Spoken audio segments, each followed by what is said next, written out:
Carissimi amici, buongiorno e ben ritrovati dopo la pausa estiva. La bella stagione ormai sta volgendo al termine e incominciano i primi frescolini dell'autunno. Molte persone quest'estate sono andate sicuramente in montagna a fare anche delle scalate anche importanti sui ghiacciai, sulle vette che raggiungono anche i 4.000 metri. Chiaramente una cosa di questo genere non è da tutti. E allora ho pensato comunque di potervele far vedere, sfruttando un giro che ho fatto in elicottero proprio quest'estate sopra le cime più alte delle Alpi, proprio i giganti, le montagne più importanti che si trovano tra la Svizzera e l'Italia. Parliamo quindi del Monte Rosa, parliamo del Cervino e molte altre montagne ancora. Il giro dell'elicottero è durato 20 minuti, è una cosa veramente affascinante, un'esperienza indimenticabile, e chiaramente non voglio farveli vedere tutti i eventi in una volta sola e ho pensato di spezzare il filmato in due parti. Quindi questo mese vedremo i primi 10 minuti e il mese 21 concluderemo questo nostro bellissimo giro con altri 10 minuti.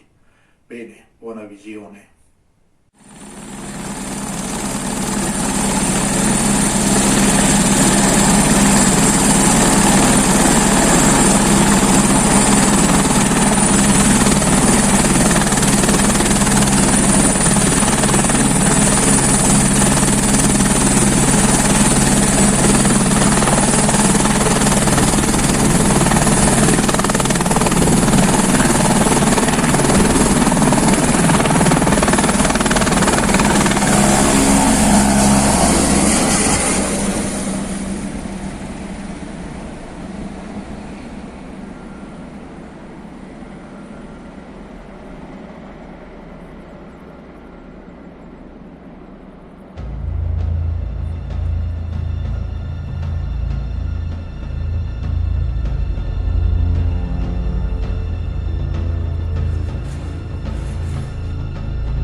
penso che siete rimasti veramente senza fiato, perché vedere queste montagne, che tra l'altro molte di queste noi vediamo anche dal lago di Varese, proprio nelle belle giornate serene, quindi come dicevo, vedere queste montagne che sono alte più di 4.000 metri, così vicine, quasi da poterle toccare, è un'esperienza veramente indimenticabile.